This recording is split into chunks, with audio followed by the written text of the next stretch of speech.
A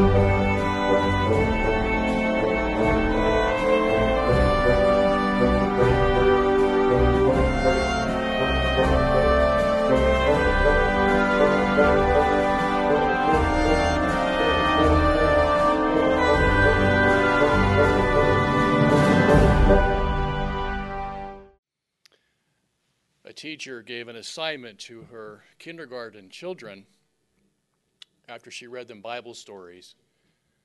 And she said, I want you to draw me a picture of the stories that I just told you about. So as they started drawing, she's walking around the room looking at what they're drawing. She comes upon a boy named Johnny, and Johnny is drawing something peculiar. Johnny's drawing an airplane. And the teacher comes by and says, well, Johnny, what are you drawing?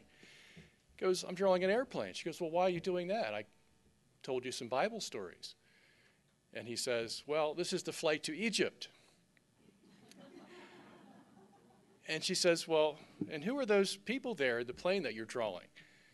And he says, that's Jesus, Mary, and Joseph. And what about that animal that you're drawing there in the other window? And he goes, that's a flying camel. And she said, well, and what about this person in the front of the plane? Who is he? He goes, well, that's Pontius the Pilate.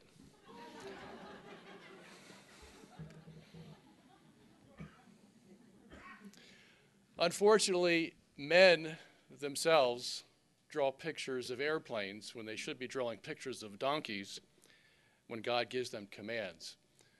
And so the story I'm about to tell you about the message of Fatima and what was required may be just as funny as the joke I just told you.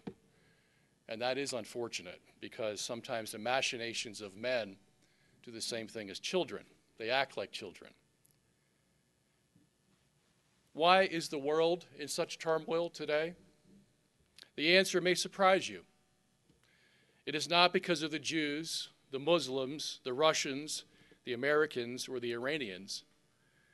It is not due to communists, capitalists, socialists, Marxists, or fascists. It is not because of philosophers, scientists, politicians, or the military. It is not because of abortionists, homosexuals, pornographers, or child molesters.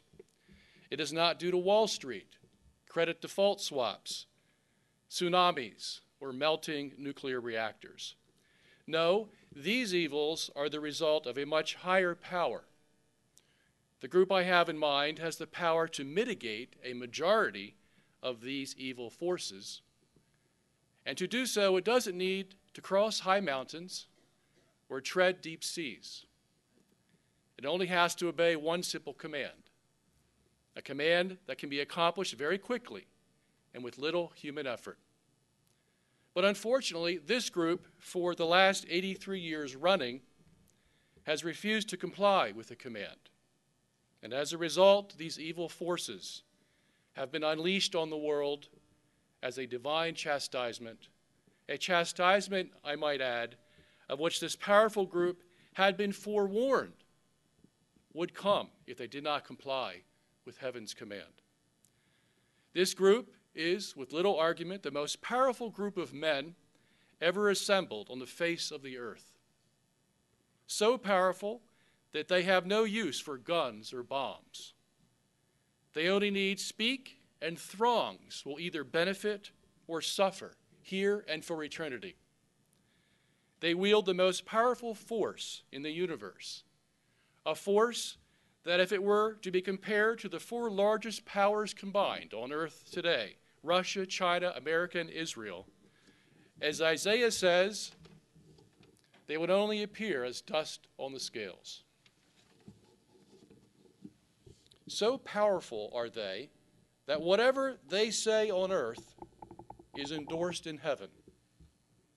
In a word, the power of God is at their fingertips. No king, no lord, no potentate, no czar, no president, no general has ever had such power, not even close.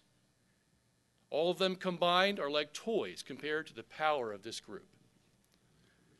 If you haven't figured it out yet, they are the popes of the Catholic Church. The last 7 popes, to be exact, the ones given the command from heaven to consecrate Russia to the Immaculate Heart of Mary. The sad fact is, all the power they possess means nothing unless they use it. Unfortunately, these 7 popes, for one reason or another, have failed to honor heaven and obey the simple command to consecrate Russia. The command was given in 1929 and approved as a miracle from heaven in 1930. And 83 years later, in 2012, we are no closer to that consecration than we were when the command was given. In fact, as the record shows, instead of obeying the command, some of these popes actually made alliances with Russia and the very forces that were against doing the consecration. The excuses are many and varied. One of the more popular is that John Paul II, by his consecration of the world in 1984, and a tacit attempt to involve the bishops of the world, fulfills the requirements for the consecration of Russia. But when these devotees are confronted with the fact that John Paul II did not mention the name of Russia, they posit that if we take the consecration of Russia performed by Pope Pius XII in 1952, which he did without the bishops of the world, and add that to John Paul II's consecration of the world with the bishops, the combination of these attempts will suffice for heaven's request in 1929 to consecrate Russia with the bishops. We can only be amused at the length some will go to preserve the status quo. In the end, this kind of contorted logic only traps them tighter. First, the mere fact that John Paul II attempted to fulfill the request means that he believed the 1929 apparition was a mandate from heaven. Otherwise, he would have dismissed it as a mere product of childhood fantasy. Apparently, he believed he was required to obey it to the letter. Thus, any deliberate fudging or inadvertent forgetfulness of what precisely was required would not only inhibit heaven from answering the consecration, but also subject the Pope to judgment for disobedience against heaven. Once one admits his responsibility, one is required to carry it out. And there can be no feigning of ignorance, as was the case, for example, with Pope John XXIII, who, after reading in 1959 both the Fatima Secret and Heaven's demand for the consecration of Russia, decided that the matter was, quote, not applicable to his pontificate, unquote. Second, if John Paul II was attempting to improve on Pius XII's consecration so as to fulfill Our Lady's demands, why did he not simply name Russia? Why leave out Russia when he knew that Pius XII's consecration was not valid, since Pius left out a required element of the consecration in both 1942 and 1952? Wouldn't it have been much easier and more certain for John Paul II to perform the whole consecration, this time specifically mentioning the name of Russia with all the bishops involved? If he believed he had already accomplished the more difficult task of involving the bishops, since it is much easier to say Russia with one's lips than it is to get 2,300 bishops, most of them reticent, to even agree to do a consecration, then why not just say the simple words, I consecrate Russia to the Immaculate Heart of Mary? If that was done, then there would be no question that the consecration heaven requested in 1929 was performed as ordered. The simplicity speaks for itself. Let's say, for the sake of argument, however, that John Paul II did indeed perform a valid consecration in 1984. What should have been seen afterwards? There can be little argument that he should have seen peace in the world, since Russia would have been neutralized of its reign of terror by the power of heaven itself, and all the other wars would have been dissipated. But such was not the case. Being troubled by the constant drumbeating of communist Russia immediately after his 1984 consecration, in addition to other wars and attacks occurring on the globe in the 1980s, for example, the 1979 to 1989 Soviet invasion of Afghanistan, the 1980 to 1989 Iran-Iraq War, the 1980 to 1987 Libya-Chad War, the 1980s Nicaragua-Contra War, the 1980s North-South Korean conflict, the 1980 to 1994 South African Apartheid War, etc., etc.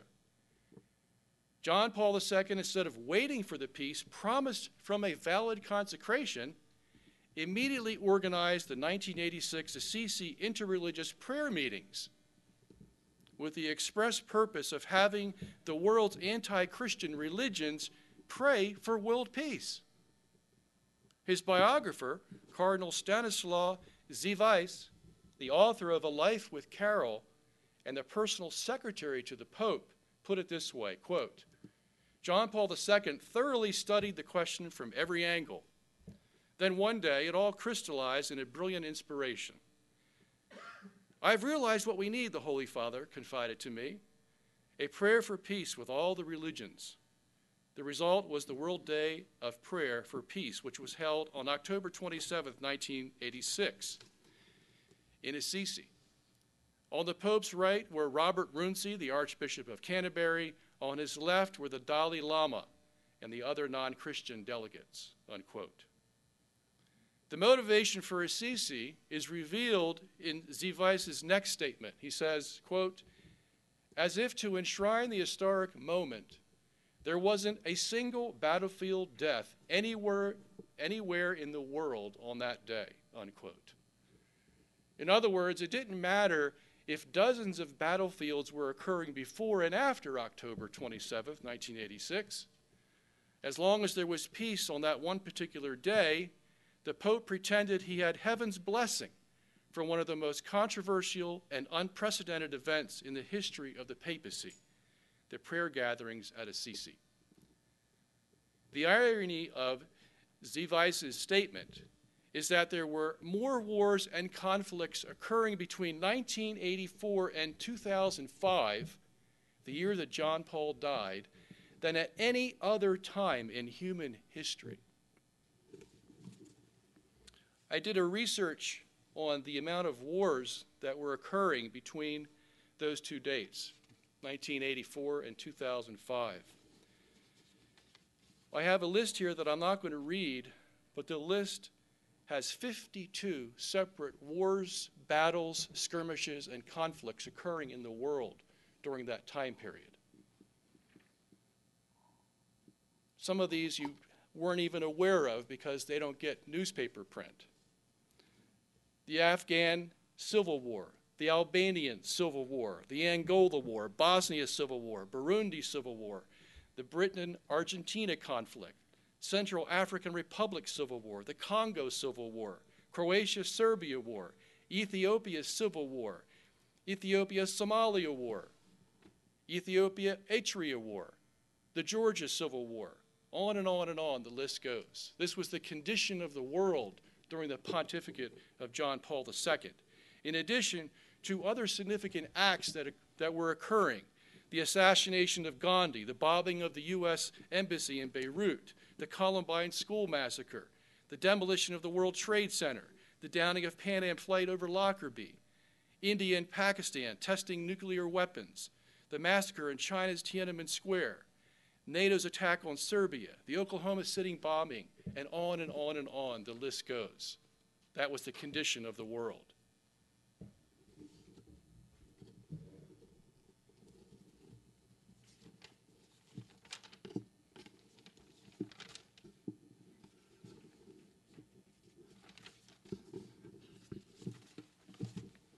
As it stands, after he performed a consecration that was supposed to give unconditional peace to the world by the power of heaven itself, somehow John Paul II felt compelled to call all the world's religions for the specific purpose of praying for world peace.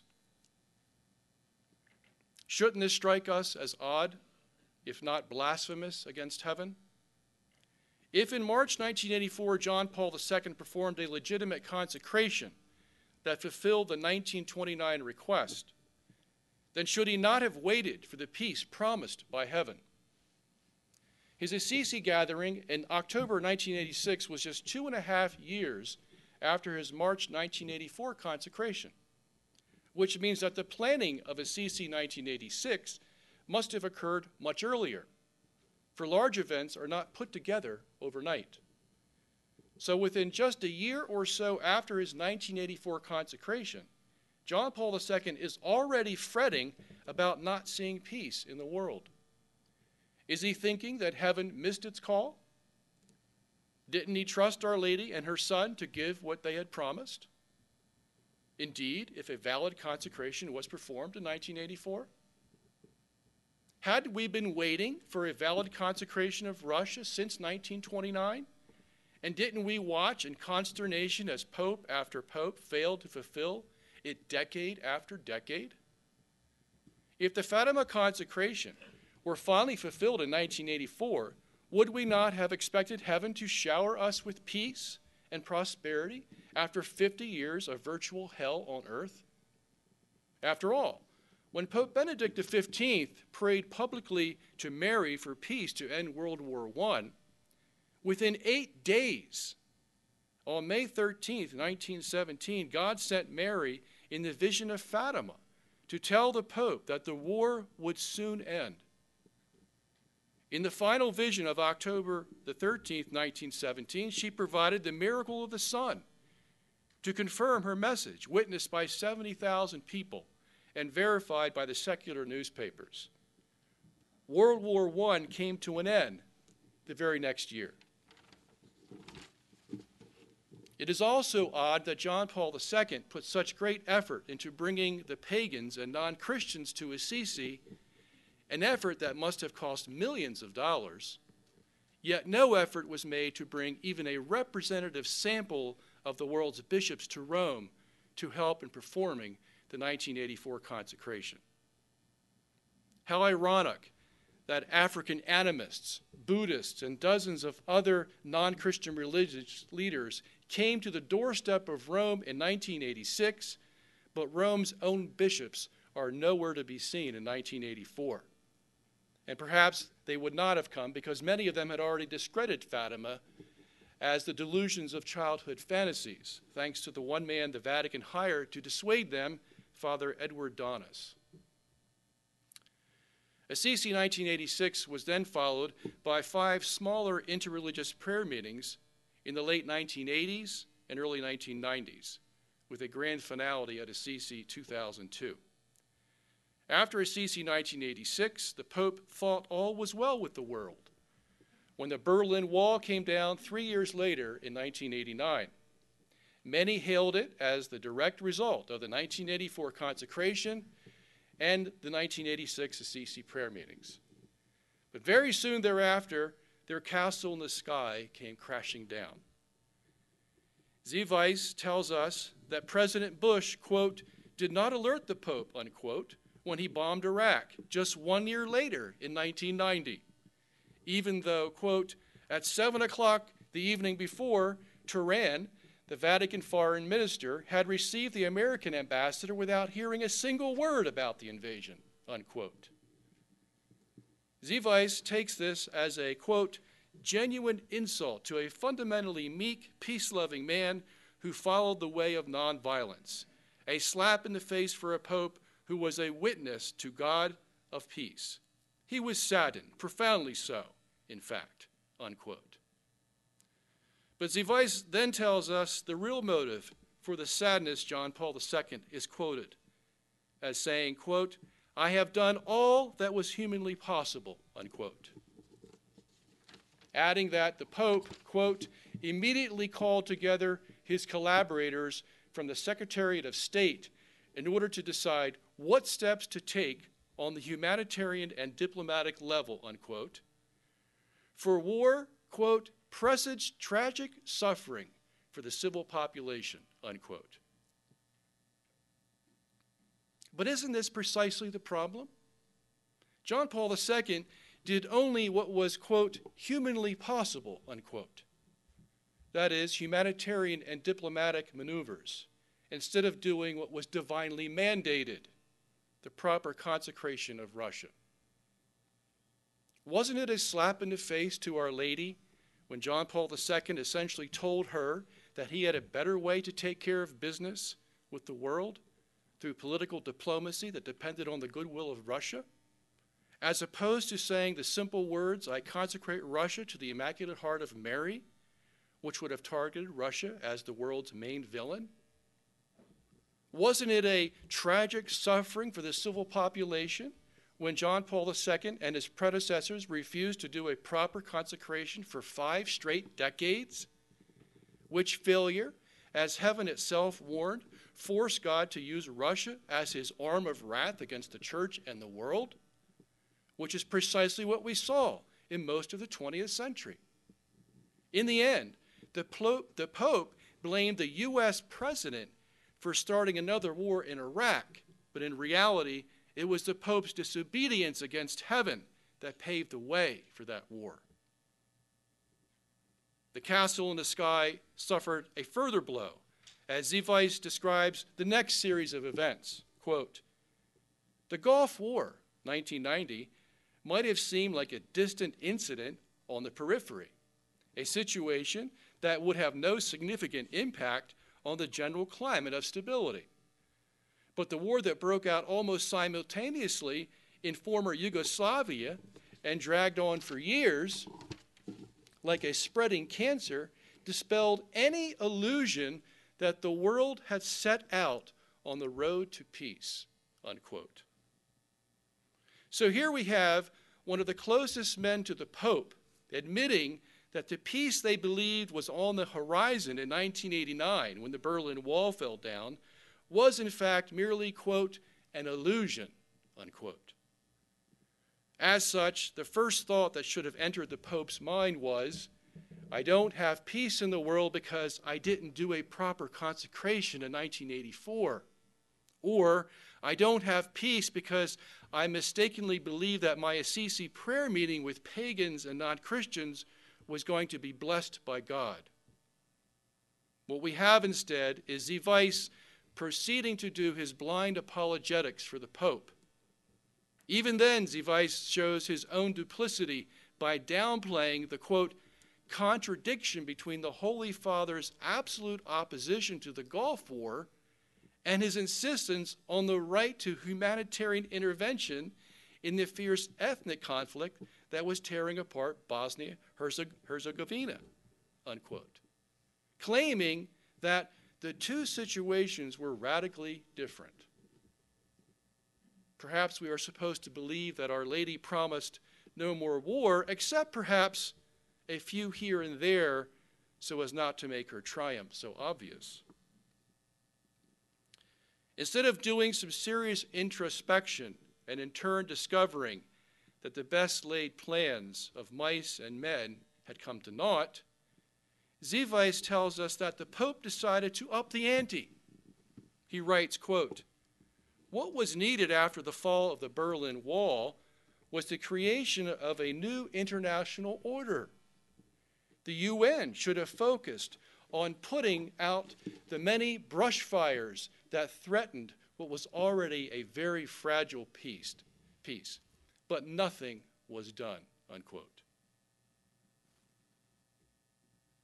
Thus, instead of repenting of their disobedience and admitting they had not done what heaven had commanded over 6 decades ago in 1929, the clock now registering 61 years of disobedience, the Pope seeks for the ultimate human solution, a new international order of secular power to force peace on the world. Logically, if heaven wasn't going to give them peace, they would make it themselves. But they needed something even more powerful than the United Nations, which they admit had been a total failure since its inception, but which Pope Paul VI once said was, quote, the last best hope of mankind, unquote. Typical of their contradictions, even while the thought of a secular international police force was in their heads, Sugenis tells us that the Pope kept his options open. He writes, quote, "John Paul II foresaw the new turmoil that was about to appear on the world scene. This was a stroke of providence, as was his realization that laying the foundations for a true peace would require beginning with the basic pillar of religion. He believed that the religions of the world needed to reclaim their decisive role in promoting a culture of peace and in fostering the growth of a genuine solidarity among peoples, unquote.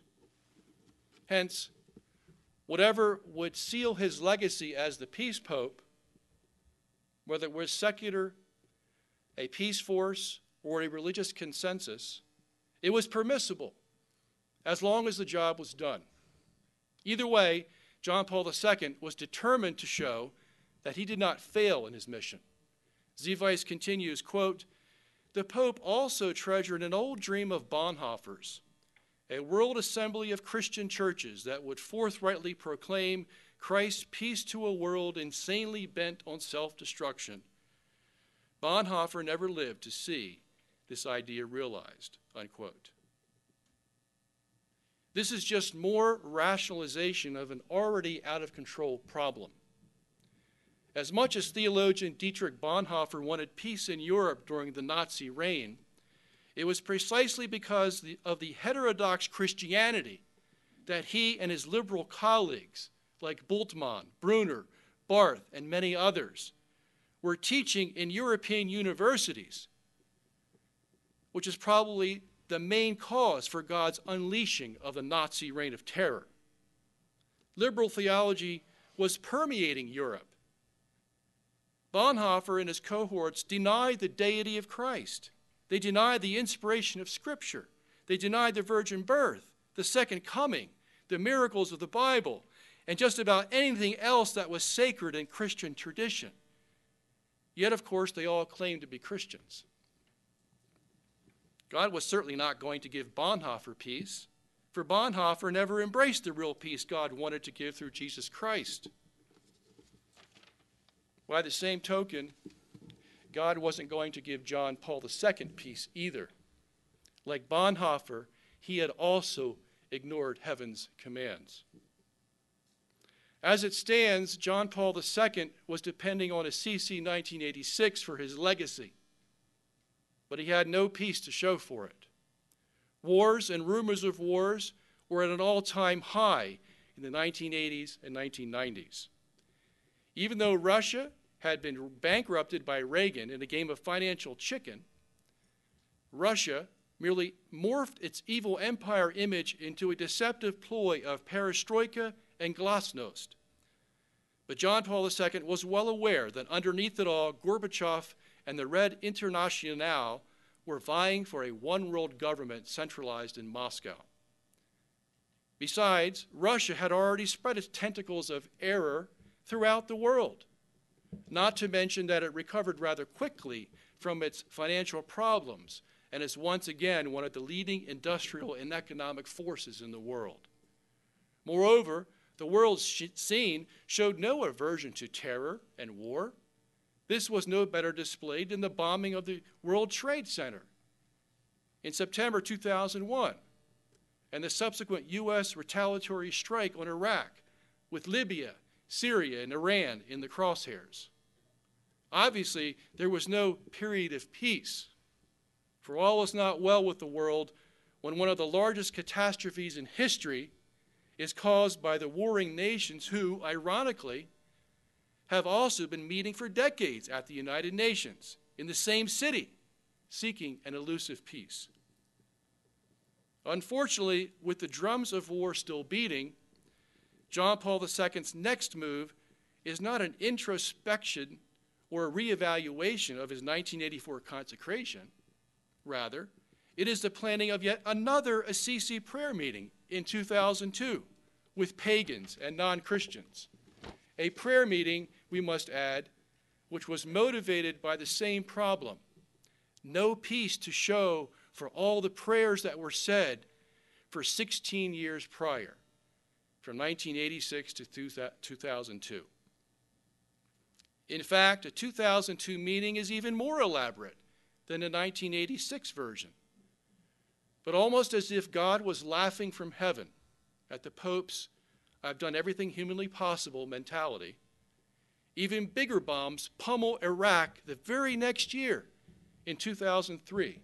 And thousands of more Catholics died there at the hands of the very wars that Our Lady promised would come if the Pope did not obey heaven's command to consecrate Russia. John Paul II's "I've done everything humanly possible" stance was also commandeered by the Vatican in an effort to coerce Sister Lucia to change her view of the 1984 consecration. She had publicly stated on several occasions that the 1984 consecration was not valid and did not include the name of Russia and did not involve the world's bishops. But her consistent testimony was suddenly changed in 1989 and throughout the 1990s. Sister Lucia, the epitome of innocence and honesty, was now reported to be saying that the 1984 consecration was valid. If so, why? Because of a Vatican mandate coming from the Pope himself. Beginning in 1988, the Vatican sent letters to Sister Lucia and various prelates stating that the Pope would no longer entertain questions about the validity of his 1984 consecration. The byword was, quote, "a directive arrived from Rome obliging each and every one to say and think the consecration is done. Seeing that the Pope has done everything he could, heaven has deemed to accept his gesture," unquote. Here was the most ingenious explanation devised in the 60-odd years of the entire Fatima affair for their refusal to abide by the 1929 stipulation. And it is still working like a charm today. Notice the words, quote, "seeing that the Pope has done everything he could, heaven has deemed to accept his gesture," unquote. In other words, John Paul II reasoned that because it was not possible for him to mention the name of Russia in his 1984 consecration, since, as many claimed, Russia would be offended and create more turmoil for the world, and because it was not possible to involve the bishops of the world, since, as many claimed, they were not completely following the Pope, then heaven must promptly concede its demands and accept the Pope's 1984 consecration as the best that could be done under the mitigating circumstances. Never mind that the Pope neither received confirmation from heaven that such a rationale was valid, nor did he even ask heaven. In his mind, he was perfectly justified in making such a demand of heaven and having Sister Lucia change her story. Due to the political environment in which he was embroiled, he, and he alone, must be the judge as to how the consecration should be conducted and whether heaven should accept his consecration. And he would no longer accept the contrary opinion of this unsophisticated peasant woman. After all, it could be reasoned that Sister Lucia neither had a good grasp of the world political affairs nor any concept of the pressures the Pope was under in the turbulent 1980s. Hence, the Pope's mitigating circumstances rationale was the perfect ploy by which to silence the critics who insisted that Russia and the bishops had to be included. Who could argue with the Pope? For all intents and purposes, the ordeal was over, at least in the Pope's mind. The goalposts were finally moved, and all appeals to the contrary would be summarily dismissed after this ingenious but rather devious rationale was implemented. It's just like the Garden of Eden, where the devil tempted Eve. Here he tempted the Pope. Didn't God give you the power to bind and loose on earth? You're like God, and whatever you say goes. That was the temptation, and he fell for it. The conglomeration of all these unfortunate events leaves us with the verdict that the real reason John Paul II did not see any peace in the world after his 1984 consecration is very simple. He did not do a valid consecration.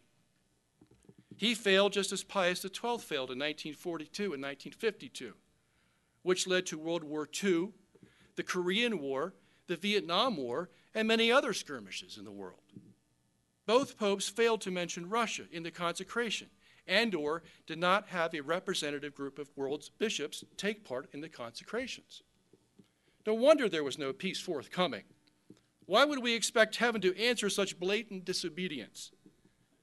So in desperation, John Paul II made up his own method of appeasing heaven by bringing pagans to Italy to pray and thereby denying heaven's specific directives given at Fatima. Consecrate Russia and pray only with bishops. Heaven never requested and never would request that the Pope pray with pagans for world peace. It also seems to be the case that John Paul II's disobedience led him to become infatuated with himself and his own ideas. Not only does he claim sole right to judge the validity of his consecration, not only does he claim sole right against all his papal predecessors to call pagans to pray to their false gods and permit a breaking of the first commandment, he also claims sole right to give himself top billing in the Fatima vision itself, asserting that he was the bishop in white that was killed with arrows, an interpretation that even the secular press thought was ludicrous since it did not fit the details of the Fatima vision. Of course, departing from God's plan and implementing one's own is nothing new. The Bible is filled with instances in which God-appointed men failed to obey him.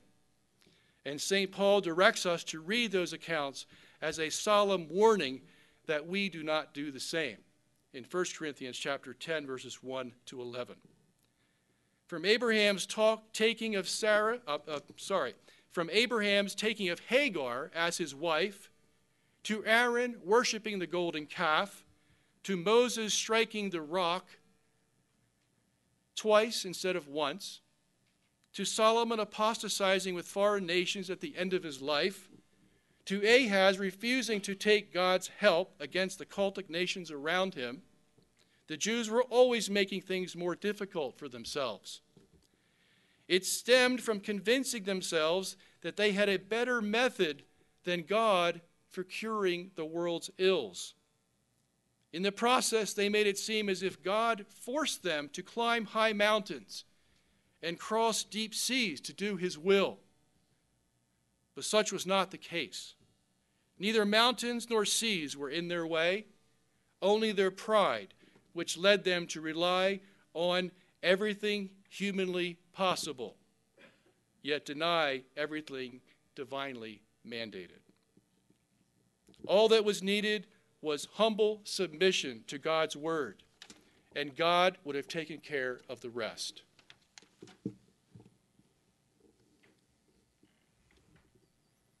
The same was true when God requested the consecration of Russia in 1929. Humble obedience would have brought unimaginable peace on earth. Disobedience only brought more war and horror. John Paul II's 7 interreligious prayer gatherings of 1986 through 2002 were the mountains and seas he created for himself. But right up to his death in 2005, he never attained the world peace which he sought. And the church was falling apart at the seams. By 2002, when compared to the closing of Vatican II in 1965, 100,000 priests had left the priesthood. The number of seminarians dropped over 90% from 49,000 to 4,700.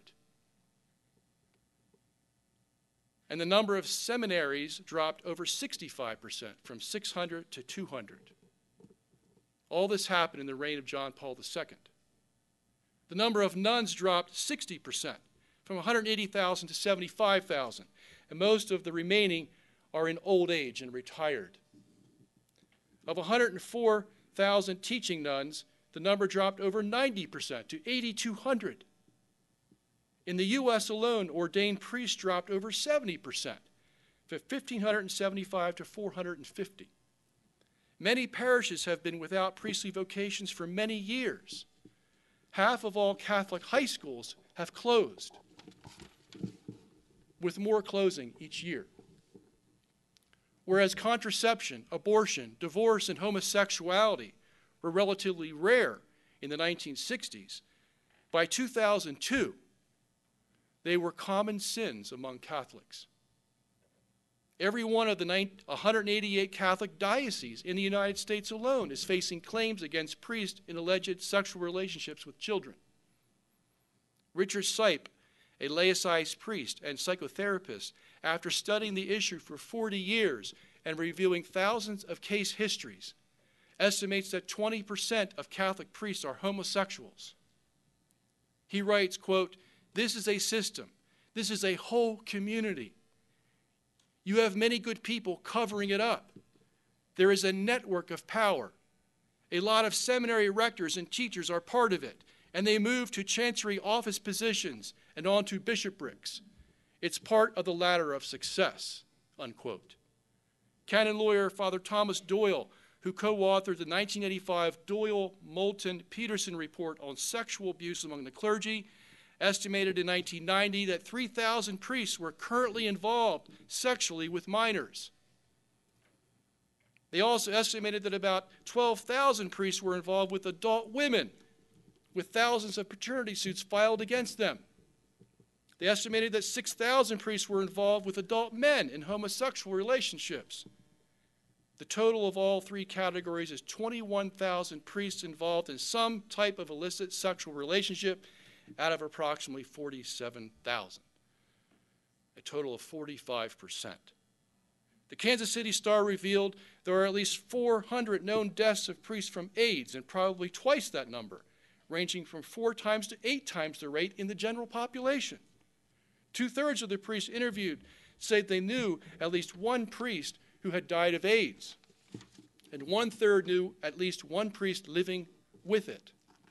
Thomas Fox, editor of the National Catholic Reporter, concluded from his interviews that, quote, "In some cases, there have been reports of predominantly gay seminaries and homosexual climates within them that became so pronounced that heterosexual seminarians felt uneasy and ultimately left." The stats are no better for the pew dwellers. Newsweek reports that fully half, 51% of Catholics say they would attend a church with an openly gay priest. 44% are in favor of gay marriages. 39% would accept a gay priest in a committed relationship. And 56% are in favor of allowing gays and lesbians to adopt children. Annulments have risen from 338 in 1968 to over 50,000 in 2002, all under the watch of John Paul II. Today, only 10% of Catholic lay religious teachers accept church teaching on contraception. Over 50% believe a Catholic can have an abortion without sinning. About 65% believe Catholics can divorce and remarry without sin. Over 75% believe one can be a good Catholic and not attend Mass. This is the state of the church that John Paul II left to us. But all he had to do to help alleviate these problems was obey the simple request of Our Lady of Fatima to consecrate Russia with all the bishops. Instead, he consecrated himself and his humanistic views. Even Pope Benedict XVI, after flip-flopping the last 30 years on the relevance of Fatima, suggested during a recent trip to Fatima that there was a connection between the Catholic sex scandal and the very warnings in the Third Secret, which incidentally implies that the public did not receive the entire Third Secret. As we can easily see, such things can be hid from the Catholic people by the very popes and bishops put in charge over them. Obviously, if the church can cover up its own sex scandal for 40 years, it can also cover up the revelations of a Marian apparition for the same length of time. The implications of the failure of these last 7 popes to consecrate Russia are absolutely staggering. It casts a long shadow on much of what the Vatican has tried to do since 1929, especially in the reigns of the last 5 popes in the aftermath of Vatican II. It put suspicion on the whole ecumenical effort begun in the early 1960s. For if the Vatican was involved in a concerted effort to avoid the divine plan for the consecration of Russia and replace it by a man-made veneer of political ecumenism, then what we have been seeing coming from the Catholic Church for the last 50 years has little of God's sanction behind it, and hence was doomed to failure from the start. No wonder our children are losing their faith attending Catholic universities. No wonder, despite our billions of prayers and thousands of marches, abortion continues unabated throughout the world and only grows worse. The list of spiritual decimations goes on and on. But one thing we know for certain, God will not move unless the popes obey him first. Some Catholics today refer to John Paul II as the Great. With all the negative information about his pontificate that we have revealed, I'm sure you can agree this title is highly dubious. But for the sake of argument, let's say John Paul II was a great pope. How does this fit in with the shirking of his responsibilities to do the proper consecration of Russia?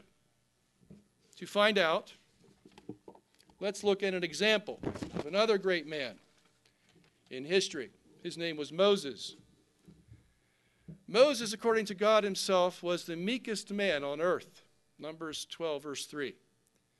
After spending 40 years in the desert under God's vigilance, Moses was finally ready to lead the Israelites out of Egypt.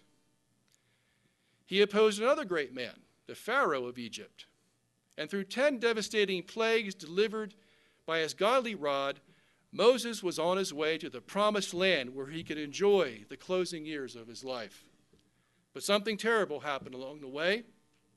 As they traveled through the desert, the Israelites ran out of water. God told Moses to go over to a rock and strike it once, and water would gush forth. But Moses, even though he was the earth's meekest man, decided to contend with God and do things his own way. He struck the rock twice instead of once, in direct defiance against God. God in turn told Moses that because of his defiance, he would not enter the land of Canaan, the very land he had anticipated all his life. As the books of Numbers and Deuteronomy put it, and Moses lifted up his hand and struck the rock with his rod twice. And water came forth abundantly, and the congregation drank, and their cattle. And the Lord said to Moses and Aaron, because you did not believe in me to sanctify me in the eyes of the people of Israel, therefore you shall not bring this assembly into the land which I have given them. And the Lord said to Moses that very day, ascend this mountain, Mount Nebo, which is in the land of Moab, opposite Jericho, and view the land of Canaan, which I give to the people of Israel for a possession. And die on the mountain which you ascend, and be gathered to your people. As Aaron your brother died in Mount Hor, and was gathered to his people, because you broke faith with me in the midst of the people of Israel at the waters of Meribah, in the wilderness of Zin, because you did not revere me as holy in the midst of the people of Israel, for you shall see the land before you, but you shall not go there, into the land which I give to the people of Israel. His leaders, such as Aaron and his priests, were no better. They would also be excluded from Canaan for their sins. In fact, of the 1 million or so Israelites that were rescued by Moses from Egypt, only 2 of that generation were allowed to enter the land of Canaan, Joshua and Caleb. Numbers tells the story. Then the Lord said, I have pardoned according to your word, but truly as I live, and as all the earth shall be filled with the glory of the Lord, none of the men who have seen my glory and my signs, which I wrought in Egypt and in the wilderness, and yet have put me to the proof, these 10 times have not hearkened to my voice, shall see the land, which I swore to give to their fathers. And none of those who despise me shall see it. But my servant Caleb, because he has a different spirit and has followed me fully, I will bring him into the land. and his descendants shall possess it.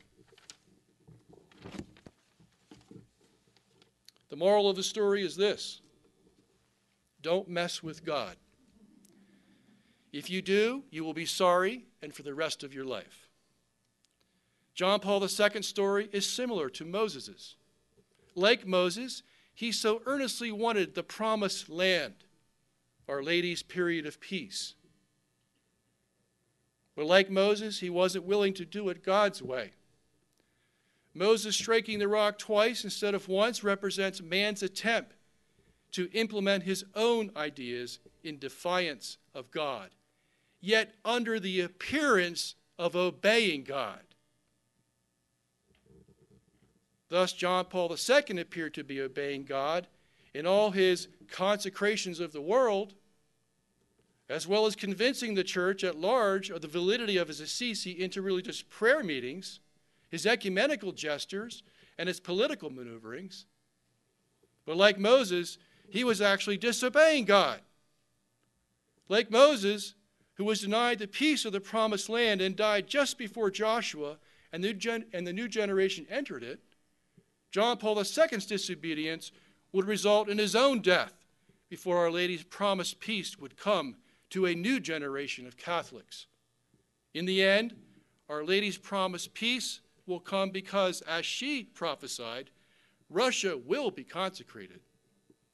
But it will only come after this present generation of disobedient clerics dies off, just as the generation of Israelites from Egypt died off, and is replaced by a new pope and a new generation of faithful Catholics who actually do the consecration of Russia as it was specified by Our Lady in 1929.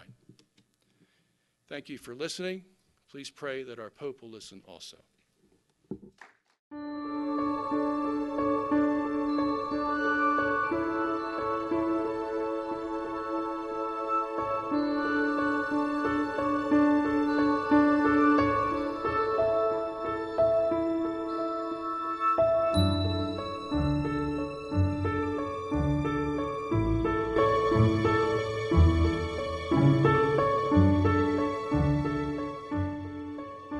I have come to warn the faithful to amend their lives and ask pardon for their sins.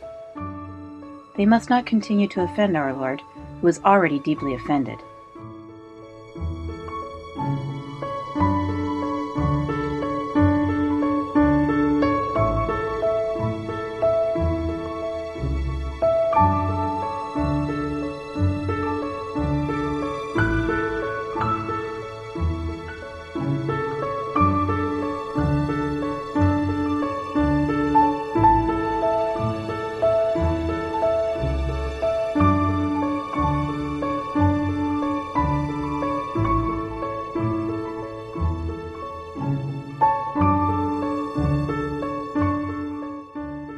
In the final vision on October 13, 1917, Our Lady silently held out the scapular, a gesture which indicates that she wants everyone to wear it.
Our Lady said, "If my requests are not heeded, Russia will spread her errors throughout the world, raising up wars and persecutions against the Church.